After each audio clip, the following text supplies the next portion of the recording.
तेरा पल पल बीता जाए मुख से जप ले नमः शिवाय। परम मंगलमय अकारण करुणा वरुणालय भक्तवांछा कल्पतरु तरुदित विनिंदित अखिल पर अखिलेश्वर कोटि ब्रह्मांड नायक भूत भावन आशुतोष नीलकंठ श्री शांब सदा शिव की वांगमय प्रतिमूर्ति श्री शिव महापुराण के श्री चरण बिंदों में बालक का साष्टांग प्रणाम स्वीकार हो। तदनंतर जन्मदात्री माता श्री पालनकर्ता पूज्य पिता श्री के चरणों में साष्टांग प्रणाम। व्यासपीठ के अधिष्ठाता देव भगवान वेदव्यास जी के चरणों में प्रणाम। सूत जी महाराज को प्रणाम। सौनकादि 88,000 ऋषिगण संतों के श्री चरणों में साष्टांग प्रणाम। दिव्य मंडल पर आवाहित स्थापित अभिमंत्रित ब्राह्मण मुखारबिंद द्वारा पूजित देवी देवता सूर्य देवता चंद्र देवता चतुष्षष्टि योगिनी षोडश मातृका सप्तघृत मातृका ब्रह्म कलश विष्णु कलश रुद्र कलश भिन्न भिन्न कलशों पर विराजे हुए संपूर्ण 33 कोटि देवी देवताओं के चरणों में बालक का साष्टांग दंडवत प्रणाम। पूजनीया अर्चनीया वंदनीया परमेश्वरी भगवती स्वरूपा गौ माता जी के चरण पुरों से निकलने वाली चरण रज को मस्तिष्क पर अलंकृत करता हुआ श्री चरण पुरों का मंगल स्मरण करता हूँ। गंगा यमुना राम गंगा जी के पवित्र जल का आचमन कर दिव्य सरिताओं को शीश नवाता हूँ। दिव्य स्थान के अधिष्ठाता देव भूत भावन परमेश्वर सोमनाथ जी के श्री चरणों में साष्टांग दंडवत प्रणाम। यजमान डॉक्टर माया भंडारी जी, उनकी भगवती स्वरूपा माता जी, उनके कनिष्ठ भ्राता परिवार सहित बंधु बांधव इष्ट मित्र सगे संबंधी समस्त यजमान परिवार को व्यासपीठ से मंगल आशीर्वाद। आज श्री सूत जी महाराज से तो हम कहा कि 88,000 ऋषिगण कह रहे हैं। ऋषियः उचुः, ऋषि कह रहे, हे सूत जी, आपने लोगों के हित की कामना से बहुत अच्छी अच्छी सुंदर कथाएं हमें भगवान शंकर जी की श्रवण कराई। अनेक आख्यानों से हमारे कर्णों को रसायन प्रदान किया, कानों को सुंदर भगवान की दिव्य कथाएं, उनके अवतार महात्म्य की आपने कही। फिर हमसे कहिए कि लिंग संबंधी शिव जी का उत्तम महात्म्य, लिंगों से संबंधित भगवान शंकर जी के उत्तम महात्म्य को हमसे प्रेम से बताइए। और हे सूत जी, हम धन्य हैं कि आप जैसा वक्ता हमें प्राप्त हुआ है। प्रभु, आपके मुख कमल से निकले हुए अमृत रूपी मनोहर यश को सुनते हम तृप्त नहीं हो रहे हैं। आप इतनी सुंदर मंगलमयी कथा श्रवण करा रहे हैं। पृथ्वी के प्रत्येक तीर्थों में जितने शुभ लिंग हैं, व दूसरे स्थलों में जितने प्रसिद्ध लिंग हैं, वे आप हमसे विस्तार से कहिए, आप हमें बताइए। सूत जी ने जब ये श्रवण किया तो सूत जी बड़े प्रसन्न हो गए। सूत जी ने कहा, बड़ी सुंदर आपने बात पूछी है ब्राह्मणों, आपके स्नेह से मैं संक्षेप में कहता हूँ। इस बीच में भगवान शंकर के अन्य अन्य कथाओं को भी सूत जी ने गाया, जैसे कि भगवान के पंचमुखों की कथा श्रवण कराई, भगवान शंकर जी के 5 मुखों की कथा श्रवण कराई। सद्योजात भगवान का एक मुख, पंचानन कहते हैं भगवान शंकर जी को ना। प्रेम से बोलिए जय श्री कृष्ण। अब ये दुस्सह पीड़ा नहीं सहा जाता, ये दुख नहीं सहा जाता, ये अनावृष्टि दुख नहीं सहा जाता। यह सुनकर के मुनि श्रेष्ठ अत्रि जी ने 3 बार प्राणायाम किया, अनुलोम विलोम किया 3 बार, और अनुलोम विलोम करने के बाद आसन लगा। अत्रि ऋषि ज्ञानियों में श्रेष्ठ है।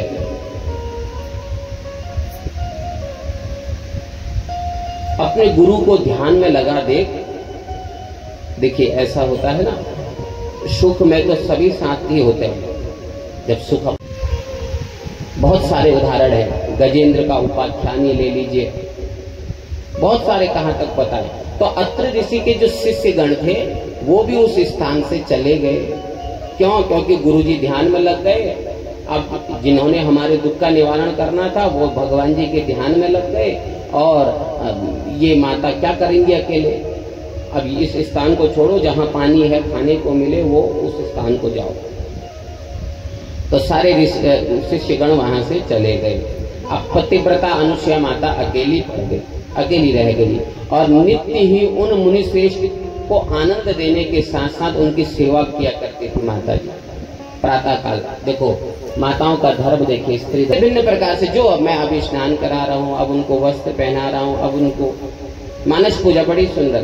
तो मन से इस प्रकार से माता अनुसुया, क्योंकि था तो कुछ नहीं, पानी तक नहीं है स्नान कराने के लिए भगवान शंकर जी को, तो मानस पूजा किया करती, उपचारों से शिव जी को पूजती, उनकी बारंबार सेवा करती, बार बार रोज बारंबार सेवा करके भक्ति से स्तुति करती। मैंने कल भी आपको बताया, भगवान शंकर स्तुतियों से बड़े प्रसन्न होते हैं। रावण ने जब स्तुति गाई, तांडव नृत्य जो तांडव स्तोत्र गा दिया, तो भगवान शंकर प्रसन्न हो गए। एक स्तुति हम आगे आपको बताएंगे, महाकालेश्वर के समय कैसे स्तुति गाई।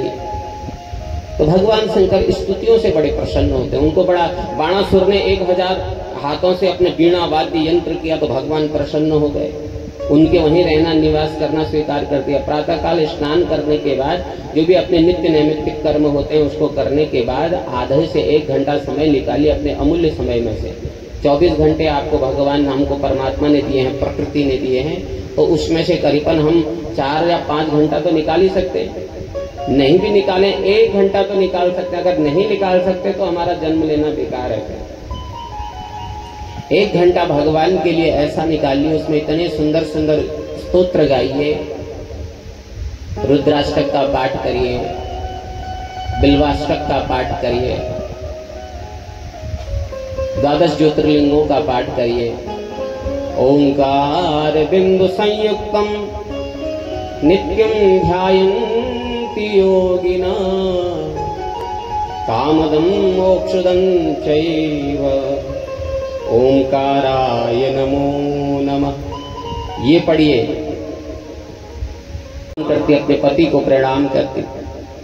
अब पतिदेव तो समाधि में, अखंड समाधि में बैठे हैं। बहुत श्रेष्ठ आचरण वाली मुनि अत्रि जी की स्त्री शिव जी की ऐसी भक्ति करती थी। उस समय संपूर्ण दानव दैत्य उस सुंदरी अनुसुईया को देख के दूर भाग जाते थे। तप का प्रभाव, भक्ति का प्रभाव, दुष्ट दूर भाग जाते थे। समीप आते बोलते मरना है क्या, जाएंगे तो जल जाएंगे। कैसे जल जाएंगे? जैसे जब अग्नि जलती है तो अग्नि के पास छोटे छोटे पतंगे आते हैं तो सुबह मरे हुए मिलते हैं, जले हुए मिलते हैं। तो उसी प्रकार अग्नि का स्पर्श करते ही जिस प्रकार पतंगे टिड्डे इत्यादि मर जाते हैं, उसी प्रकार माता अनुसुईया की भक्ति का स्पर्श होते ही वो भाग जाते दूर। आहा, इसको देख करके दैत्य कभी उनके पास नहीं आते थे। अत्रि जी तप तथा अनुसुईया जी शिव जी की सेवा किया करते, अपने पति की सेवा। तप और भक्ति का ये परिणाम। हे विप्रेंद्रो, हे ब्राह्मणों, हे ऋषियों, उस समय तक वह देवी मनसा वाचा कर्मणा, मन से, वाणी से, कर्म से शिव जी की विशेष सेवा किया करती, जब तक कि वह मुनि प्राणायाम में तत्पर थे। इस प्रकार उस समय वे दोनों अपने अपने काम में चित्त लगाए थे, पति तप में और पत्नी भक्ति में। आहा, अत्रि ऋषि के तप से तथा अनुसुईया जी की भक्ति से संपूर्ण देवता आकाश मार्ग में गंगा, यमुना, सरस्वती सब नदियां आकाश मार्ग से देखती और धन्य है, धन्य है, धन्य है, इस प्रकार से दर्शन किया करते। क्योंकि पतिव्रता स्त्रियों का दर्शन करने के लिए आकाश मार्ग से देवी और देवता भी सदा देखे रहते और पुष्प दृष्टि किया करते। धन्य है माता अनुसुईया। परस्पर आपस में कहने लगते कि अत्रि जी की तपस्या बड़ी है या माता अनुसुईया जी की भक्ति बड़ी है, सेवा बड़ी है, भजन बड़ा है। लेकिन माता गंगा जी वहीं रही, माता गंगा जी वहीं रही। आहा, गंगा जी ने उस साध्वी से शिव भजन करने के कारण प्रसिद्ध और मोहित होकर के वहीं रह गई गंगा जी। कुछ समय बाद 54 वर्ष के बाद, 54 वर्ष तक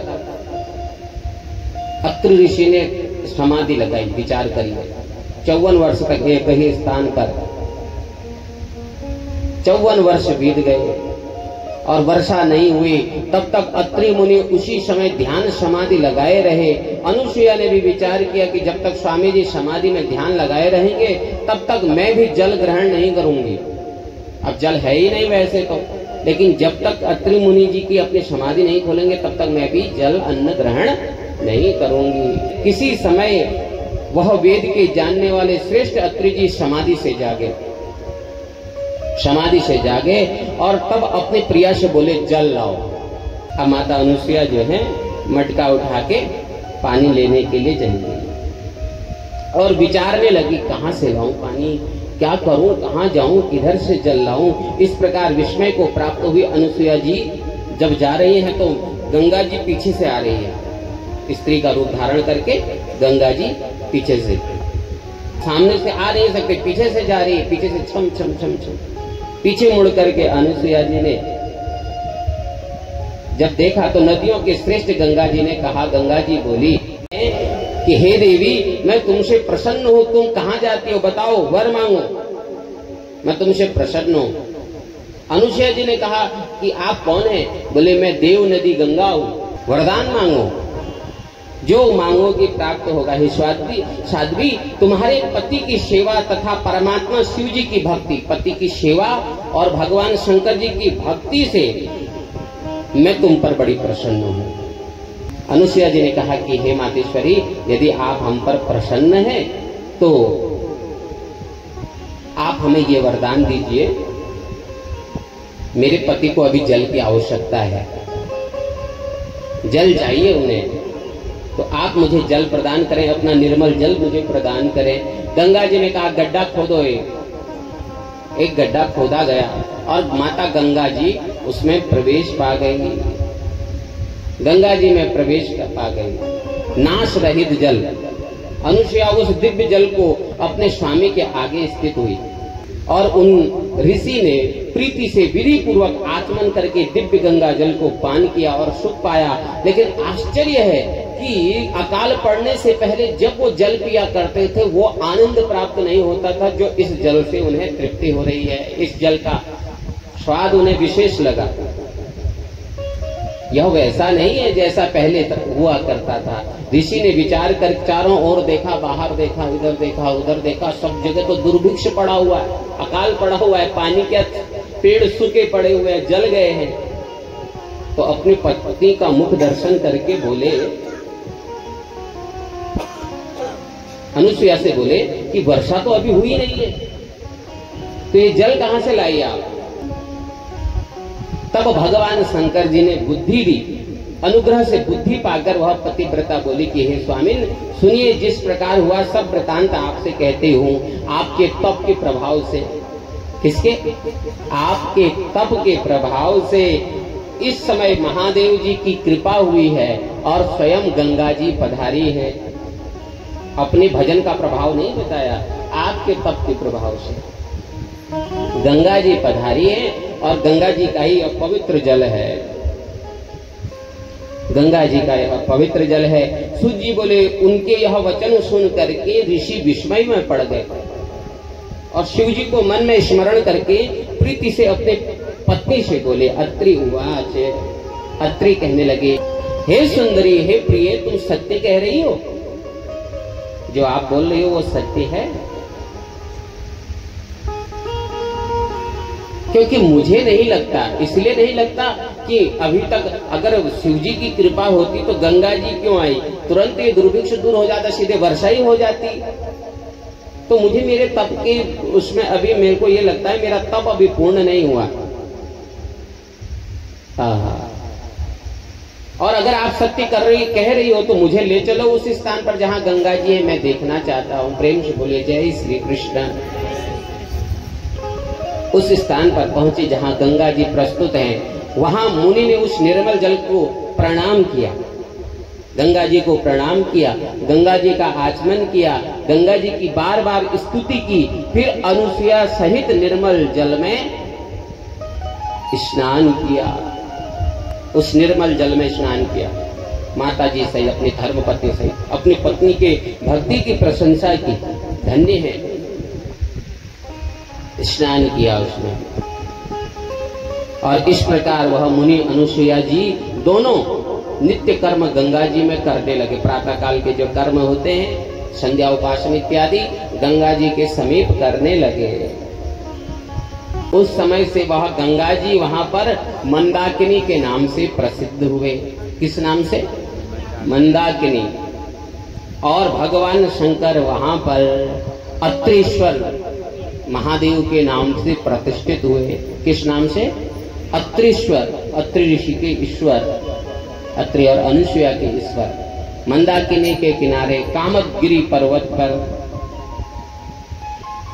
चित्रकूट जाने को जी चाहता है, चित्रकूट जाने को जी चाहता है, चित्रकूट जाने को जी चाहता, चित्रकूट जाने को जी चाहता है, जी चाहता है मेरा, जी चाहता है, जी चाहता है मेरा, जी चाहता है, जी चाहता है मेरा, जी चाहता है, जी चाहता है मेरा, जी चाहता है, चित्रकूट जाने को जी चाहता है, चित्रकूट जाने को जी चाहता है। सेवा दीजिए।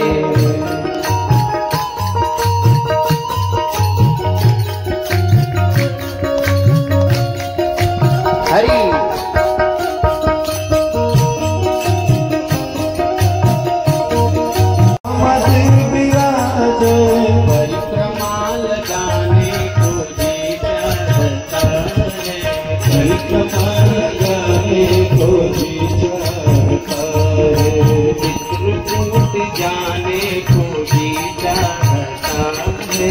चित्रकूट जाने को जी चाहता है।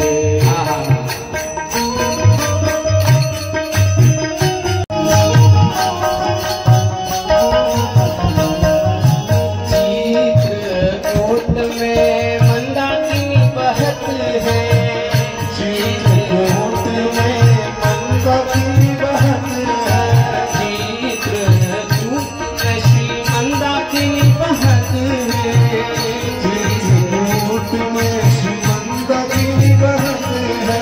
गोता लगाने को जी चाहता है, गोता लगाने को जी चाहता, गोत जाने को जी चाहता। हरि हरि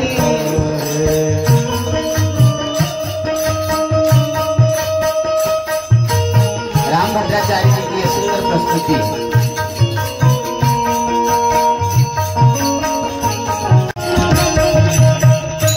और कौन बसते हैं?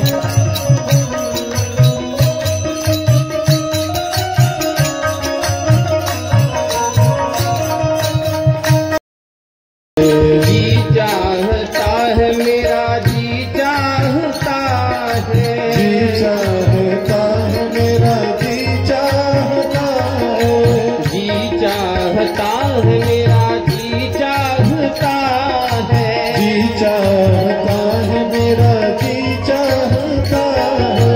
चित्रकूट जाने को जी चाहता है। चित्रकूट सब दिन बसत,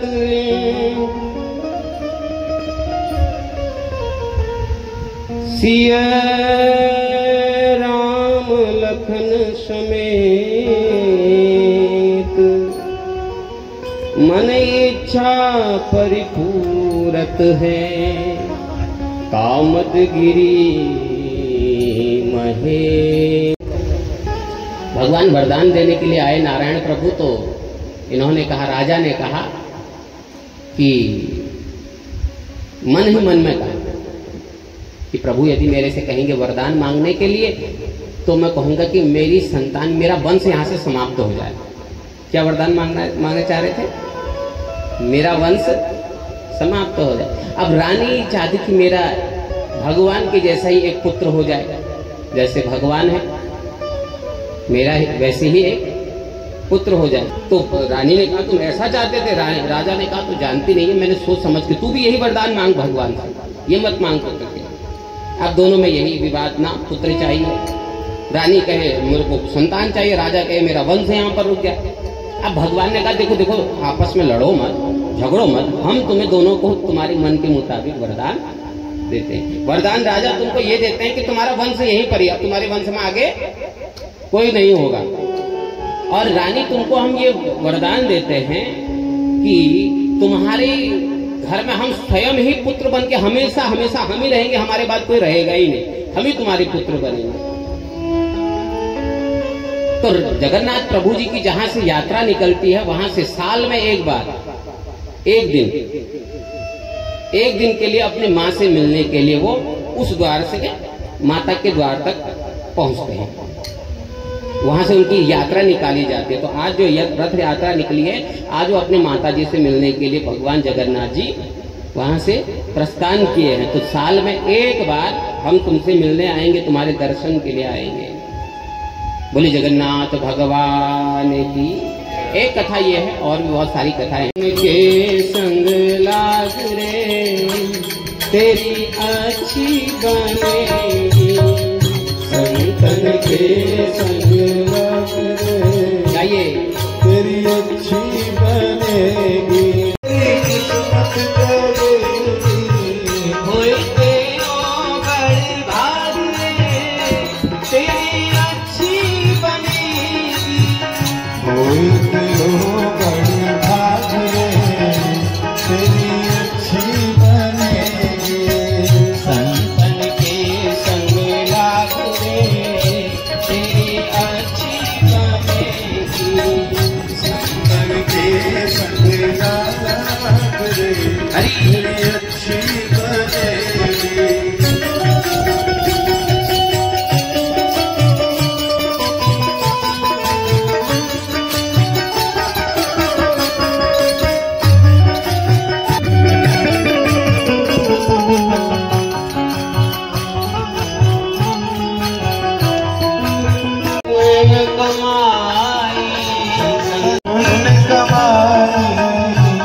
जाए उठ जागे तेरी अच्छी बनेगी।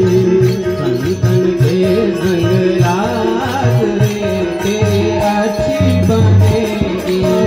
संतन के संग लाग रे तेरी अच्छी बनेगी।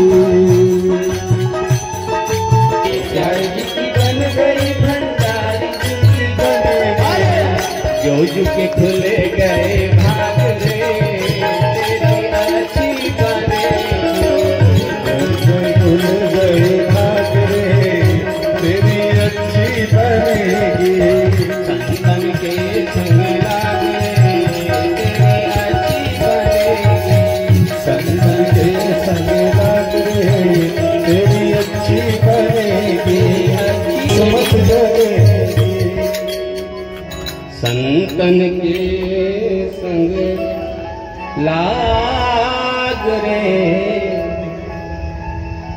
प्रेम से बोलिए जय श्री कृष्ण, जोर से बोलिए जय श्री कृष्ण, आनंद मोल बोलिए जय श्री कृष्ण।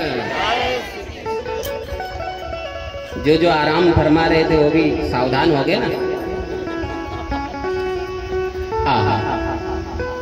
अब आगे का महत्व सुनिए। सूत जी बोले कि हे ब्राह्मणों, भक्तों की रक्षा करने वाले महाकाल नामक शिवलिंग की भक्ति को बढ़ाने वाला मैं एक और महात्म्य आपसे कहता हूं। एक और कथा जुड़ी है। ये दोनों कथाएं सत्य हैं और अपने अपने स्थान पर भगवान शंकर के लिए ये कथाएं महात्म्य के रूप में, इतिहास के रूप में प्रस्तुत हैं। हे द्विज ब्राह्मणों, संपूर्ण शास्त्र के अर्थ तथा तत्व को जानने वाले शिव भक्त बड़ा जितेंद्रिय चंद्रसेन नाम का एक राजा इस अवंतिका का राजा था। क्या था? चंद्रसेन, अवंतिका का राजा। महाकाल जो यह तृतीय ज्योतिर्लिंग है, इस कथा पर आज हम विश्राम करेंगे। उसके बाद फिर कल से आप लोग भी, गला सूख गया होगा आप लोगों का। आज क्या बनाया है? पकौड़ी।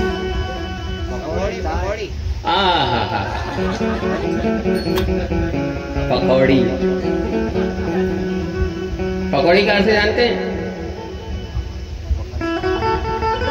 डी शब्द निकलता नहीं मुंह से कभी किसी के, ज्यादातर ना डी, ये शब्द भी बड़ा विचित्र है। ड़ी, अंगा, ये बड़े विचित्र शब्द, इसको पकड़ के रखना होता है, तब वो क्या है ये। तो आइए कथा में मन लगाएं, फिर पकौड़ी खाएंगे आप और हम। तो यहां पर चंद्रसेन नाम का राजा अवंतिका में राज्य करता था। और हे द्विजो, उस राजा का मणिभद्र नाम का महेश्वर का एक गण मित्र था। मणिभद्र नाम का भगवान शंकर का एक गण मित्र था। एक समय उस उदार बुद्धि वाले गणाध्यक्ष मणिभद्र ने प्रसन्न होकर के उस राजा को एक चिंतामणि दी। कौन सी मणि दी? चिंतामणि। चिंतामणि का यह प्रभाव है कि उस मणि का स्पर्श जिस किसी से भी हो जाता है, कि जिस किसी धातु से भी हो जाता है, वो सोने की बन जाती है। वह शिव का भद्र राजा चंद्रसेन चिंतामणि को अपने कंठ में धारण करके देवताओं के बीच में ऐसे सुशोभित होता जैसे तारागणों के बीच में चंद्रमा। जैसे रात्रि में तारे छोटे छोटे दिखते हैं तो चंद्रमा विशेष दिखता है, ऐसा वह सुशोभित होता है चंद्रसेन राजा। अब राजा अत्यंत शोभित। अब देखो, जिसके पास, मैंने कहा ना कि पहले कह दिया कि कभी कभी द्वेष करने का कोई कारण नहीं, बिना कारण के भी द्वेष करने लग जाते हैं। शत्रुता करने के कोई विशेष कारण नहीं होते। तो जैसे ही राजा के पास में मणि आई तो अन्य आस पड़ोसी राजा जो थे वो चिढ़ने लगे कि भाई ये मणि हमारे पास होनी चाहिए, ये मणि हमारे पास होनी चाहिए, है ना। दूसरे के सुख से व्यक्ति आजकल ज्यादा दुखी है। कई लोग कहते हैं अपने सुख, अपने दुख से दुखी नहीं है, दूसरे के सुख से ज्यादा दुखी है। ऐसा क्यों इसके पास? ज्यादातर आप बैठोगे चर्चा यही होगी, फलां व्यक्ति को देखा आजकल बहुत नजरें तिरछी करके चलता, आप देखता भी नहीं हमारे तरफ। ऐसी चर्चा करते हुए मिलेंगे। देखो तो कल तक ऐसे रहते थे, आज 2-2 3-3 मकान है, गाड़ियां घूम रही हैं, उसके जरूर 2 नंबर का काम करता होगा। अब चाहे वो कितना ही अच्छा काम कर रहा है किससे, लेकिन व्यक्तियों को बुराई करने का एक जरिया चाहिए, सहन नहीं होता। उसे क्या कहते हैं? ईर्ष्या। क्या? ईर्ष्या, द्वेष करना। ईर्षि घृणित असंतुष्ट क्रोधनो नित्य संकित पर भाग्योपजीवी च षडेते दुख भागिना। ये 6 प्रकार के लोग मैंने कहा कि दुख भोगते रहते हैं। तो अन्य प्रदेश के राजा चिढ़ने लगे और अब वे सब राजा, मूर्ख राजा, देवताओं से प्राप्त उस मणि को चंद्रसेन से अनेक उपायों से मांगने लगे। राजा ने मना कर दिया, भाई मैं क्यों दूं अपनी वस्तु, भगवान ने कृपा करके भगवान शंकर के गण ने मुझे दी है, मैं क्यों दूं भाई। अब समस्त राजा एकत्रित हो गए। दुष्टों में एक ही अच्छी बात होती है, ये एकत्रित होते हैं, संगठित होते हैं। कहा कि चंद्रसेन के घर में आक्रमण करेंगे, महल में आक्रमण कर देंगे। संग्राम में जीतने के लिए उद्यत हो गए। सेना सहित किए हुए संकेतों को जानने से राजा उज्जैनी के चारों द्वार घेर लिए गए। उज्जैनी नगर के चारों द्वारों पर अलग अलग देश के राजाओं ने अपना डेरा डाल दिया। उस समय राजा चंद्रसेन संपूर्ण राजाओं से घिरी हुई अपनी नगरी को देख करके महाकालेश्वर भगवान शिव की शरण में गए, परमात्मा का ध्यान लगाया। विकल्प शून्य, निराहारी, दृढ़ निश्चय वाले तथा और किसी देवता की उपासना करने वाले उस राजा चंद्रसेन ने रात दिन महाकाल की उपासना की, महाकाल का पूजन किया। प्रसन्न हुए महाकाल नामक भगवान शिव ने उस राजा की रक्षा करने को उपाय किया।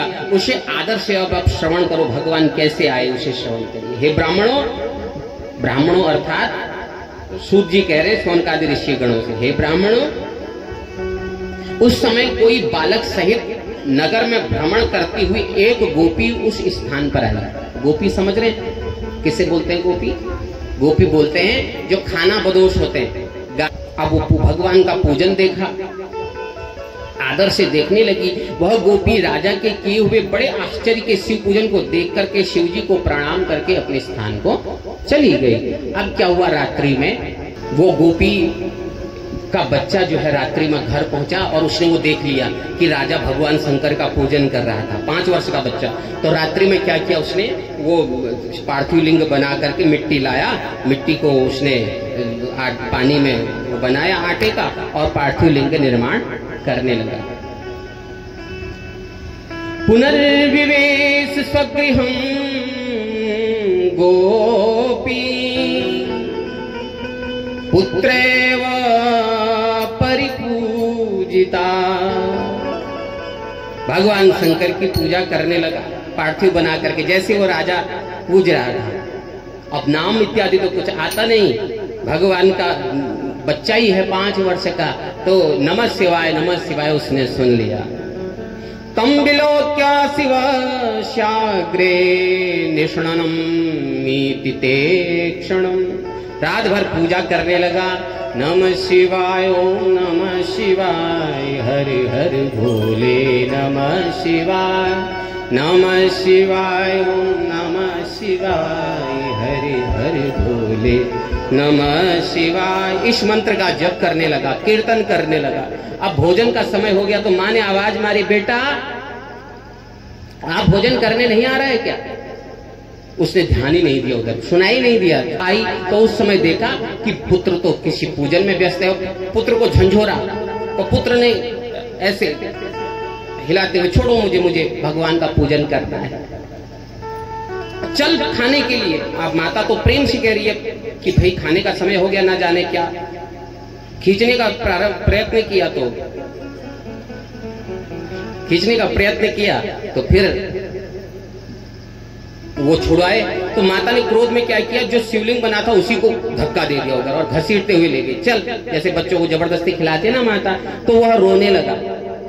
ताम पूजां नास्यामास क्षिप्तां लिंगम च दूरता हाहेति दूरमानं तम निर्भृत्यं ससुतं च सा। हा देव हा देव हा देव, हे देव ऐसा कैसे, हे देव ऐसा कैसे। भूमि पर छटपटाने लगा जैसे बालक छटपटाते हैं। एक साथ मूर्छित हो गया, शोक में व्याकुल हो गया। तब क्षण मात्र में जैसे बेहोश हो गया, क्षण मात्र में आंखें बंद हो गई। जैसे नेत्र खोले, जो उसी समय वहां पर महाकाल, जो वो पार्थिव लिंग थे, उसी समय महाकाल शिव जी ने उस घर को सोने का मंदिर बना दिया, सोने का मकान बना दिया, महल बना दिया उस मकान को। जैसे आंखें खोली, क्योंकि वो रहते थे छप्पर में, और जैसे आंखें खोली तो वो सोने का मकान मंदिर बन गया। वहां उस बालक ने शीघ्र ही शिव के अनुग्रह से देखा कि जिसके स्वर्णमय बड़े बड़े दरवाजे हैं, जिस मंदिर के सुंदर कपाट बंधनवार वाले थे, बड़ी सुंदर स्वच्छ इंद्र नीलमणि की वेदियों से शोभायमान था, अनेक अद्भुत तप्त स्वर्ण के कलशों से सहित ऐसा सुंदर मंदिर देखा, ऐसा सुंदर मंदिर देखा। ओहो हो। तब गोपी के पुत्र ने अपने किए हुए पूजन समेत कृपा के सागर शिव जी के रत्न जड़ित ज्योतिर्लिंग को देखा, रत्नों से जड़ित ज्योतिर्लिंग महाकाल के उस मंदिर को देखा। बीच में, उस मंदिर के बीच में आनंद रूपी समुद्र में वह हिलोरे उसकी मारने लगा, उसका मन रूपी मयूर दौड़ा दौड़ा गया। माता सो रही थी रात्रि में, माता को जैसे ही देखा तो माता ने भी स्वर्ण आभूषण से इतनी सुंदर दीप्यमान हो रही थे। क्यों? भगवान शंकर जी की कृपा से। माता को झकझोरा, जगाया, माँ उठो, माँ उठो। माँ ने आंखें खोली और जब देखा अपना शरीर इतना सुंदर और अपना घर देखा तो बावली हो गई, और स्नेह से अपने पुत्र को गोद में स्नेह से प्रेम किया और समझ गई कि ये भगवान महाकाल की कृपा है। ये बात चंद्रसेन राजा को पता लगी कि मेरे गांव में, मेरे शहर में एक गोप ने ऐसा किया है, तो वह चंद्रसेन राजा भी पहुंचा और उस गोपी के पुत्र को हृदय से लगाया। आहा, और वहां पर रात्रि भर तीनों ने मिलकर के भगवान शंकर का पूजन किया, महाकाल का पूजन किया। मंत्री पुरोहित सब वहां पर आ गए, सबने वह अद्भुत चरित्र देखा, भगवान शंकर का पूजन देखा। अब वो जो बाहर राजा डेरा डाले हुए थे, उन्होंने जब देखा, प्रभुत्व जाना कि जिस नगर का एक छोटा सा बालक भगवान शंकर का इतना परम भक्त हो सकता है, और जो पहले से ही परम भक्त चंद्रसेन है, उसका प्रताप क्या होगा। भैया नहीं नहीं नहीं नहीं, ऐसे राजा से युद्ध नहीं करना, ऐसे राजा के तो शरण में जाना चाहिए। सबने अपने अस्त्र शस्त्र वहीं फेंक दिए। सारे राजा बैर भाव को त्याग करके वहां प्रस्तुत हुए, क्षमा याचना की। जो जो वहां आए थे, संपूर्ण राजाओं ने मिलकर के वह वृतांत सुना और भगवान के चरणों में प्रेम। सूत जी बोले, ऐसा निश्चय करके सब राजाओं ने बैर को त्याग दिया, सुमति ठानी।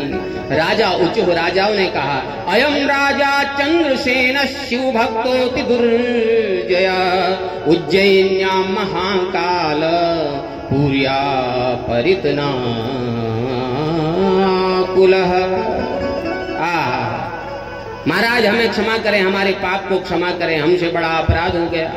भग राजा ने, चंद्रसेन ने क्षमा कर दिया। और उस समय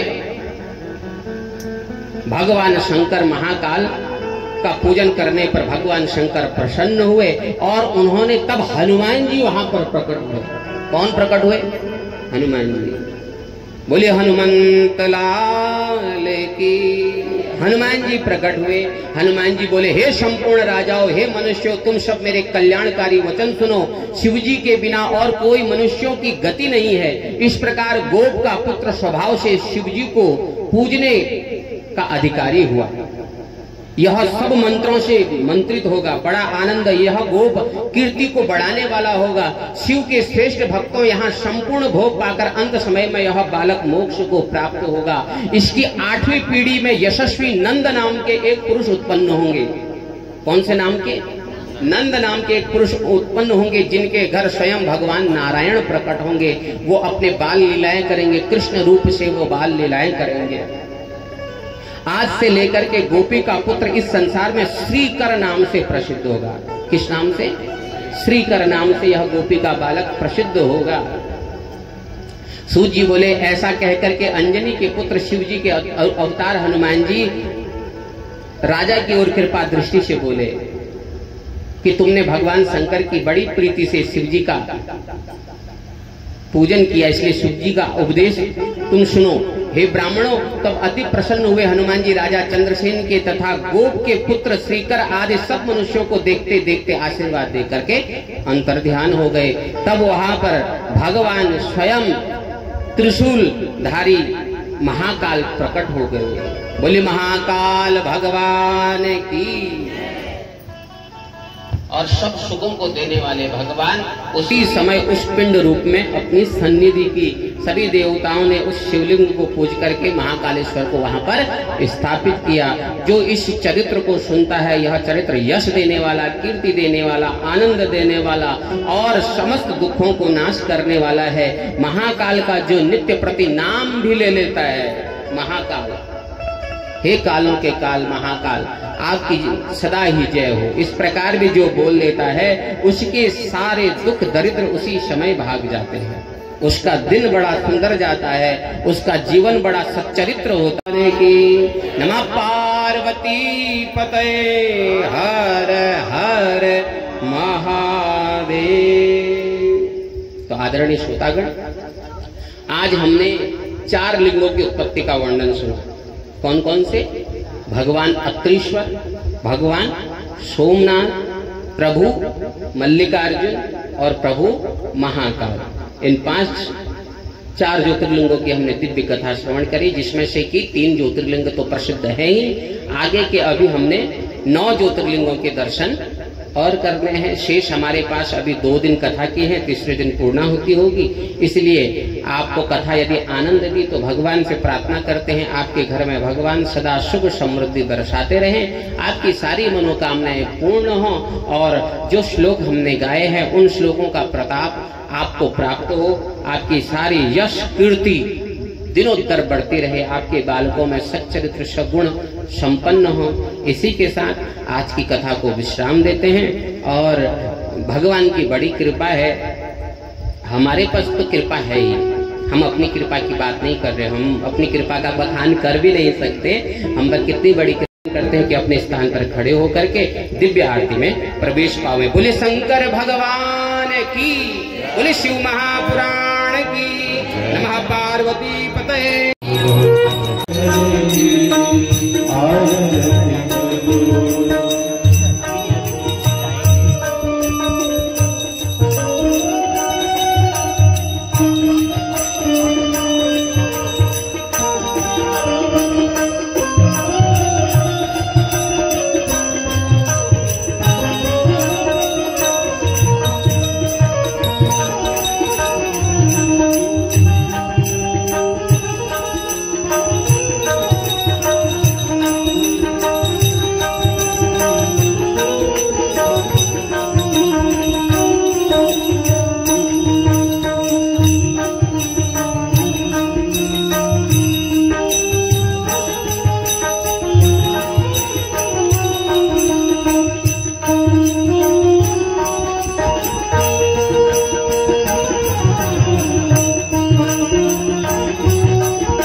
कैसे मैं